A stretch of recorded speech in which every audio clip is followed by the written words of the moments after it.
భగవద్బంధువులందరికీ హృదయపూర్వక నమస్కారాలు. ఓం శ్రీ రామచంద్ర పరబ్రహ్మణే నమః.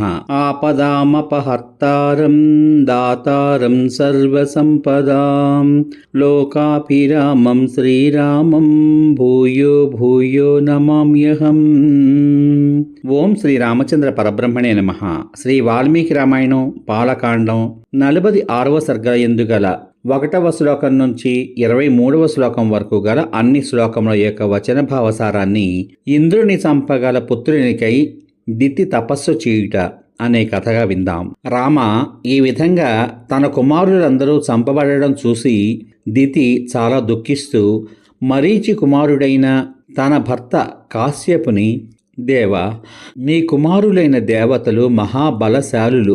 వారు నా పుత్రులందరినీ చంపివేశారు.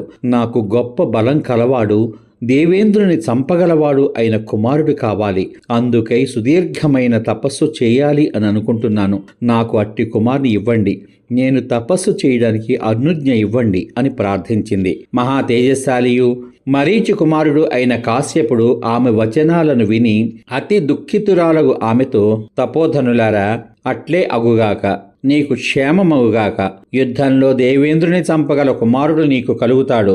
నీవు పవిత్రంగా ఉన్నచో 1000 సంవత్సరాలు నిండగనే 3 లోకములకు ప్రభువైన కుమారుని నా వలన కనగలవు అని పలికి దితిని హస్తంతో స్పృశించి శరీరమంతా కూడా తడిమి క్షేమమగుగాక అని తపస్సు చేసుకోవడానికై వెళ్ళిపోయాడు. దితి చాలా సంతోషించి కుశప్లవనము అనే క్షేత్రం చేరి అక్కడ అతి తీవ్రమైన తపస్సు చేసింది. ఆమె తపస్సు చేస్తున్నప్పుడు దేవేంద్రుడు ఉత్తమమైన గుణసంపదతో ఆమెకు సేవ చేశాడు. అతడు అగ్ని, కుశములు, సమిధలు, ఉదకము, ఫలములు, మూలములు మొదలైన కావలసిన పదార్థాలన్నింటినీ ఆమెకి సమకూరుస్తూ సేవ చేస్తూ ఉండేవాడు. ఒళ్ళు పట్టడం, శ్రమ తీర్చడం మొదలైన పనులు చేస్తూ అన్ని కాలములయందు కూడా ఆమెకు ఉపచారాలు చేశాడు. ఈ విధంగా 990 సంవత్సరాలు గడిచాయి. అప్పుడు దితి చాలా సంతోషించి దేవేంద్రునితో ఈ విధంగా పలికింది. దేవతలలో శ్రేష్ఠుడైన ఓ ఇంద్రుడా, నేను కోరగా నీ తండ్రి 1000 సంవత్సరముల తర్వాత కుమారుడు కలుగగలడు అని నాకొక వరం ఇచ్చాడు. నేను తపస్సు చేయ ప్రారంభించిన తరువాత 1000 సంవత్సరాలు పూర్తవడానికి ఇంకా 10 సంవత్సరాలు మాత్రమే ఉన్నాయి. ఈ 10 సంవత్సరముల తర్వాత నువ్వు సోదరుని చూడగలవు. నీకు శుభమగుగాక. కుమార, నీ కొరకై అతని యందు జయాభిలాషను కలిగిస్తాను.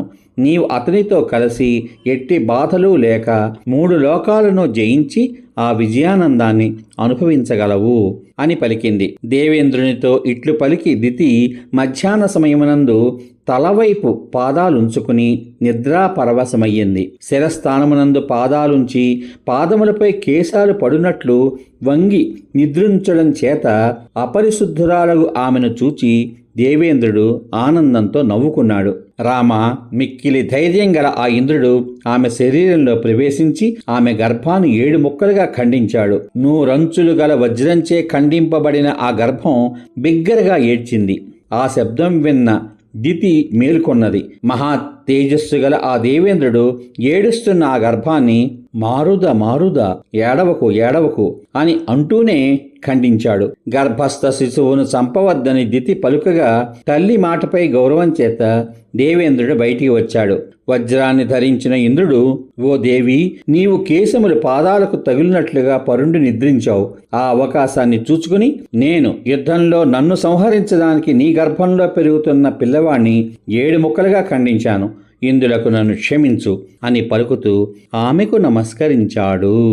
సమాప్తం. ఇంతవరకు మీరు శ్రీ వాల్మీకి రామాయణం బాలకాండం 46వ సర్గ ఎందుగల 1వ శ్లోకం నుండి 23వ శ్లోకం వరకు గల అన్ని శ్లోకముల యొక్క వచన భావసారాన్ని ఇంద్రుని చంపగల పుత్రునికై దితి తపస్సు చేయుట అనే కథగా విన్నారు. రేపటి భాగంలో శ్రీ వాల్మీకి రామాయణం బాలకాండం 47వ సర్గ ఎందుగల 1వ శ్లోకం నుంచి 22వ శ్లోకం వరకు గల అన్ని శ్లోకముల యొక్క వచన భావసారాన్ని సప్తమరుత్తుల వృత్తాంతము అనే కథగా విందాం. ఓం శ్రీ రామచంద్ర పరబ్రహ్మణే నమః. శ్రీరామ రామ రామేతి రమే రామే మనోరమే సహస్రనామ తత్తుల్యం రామనామ వరాననే. ఓం శ్రీ రామచంద్ర పరబ్రహ్మణే నమః. సర్వే జనా సుఖినో భవంతు. శుభమస్తు. స్వస్తి.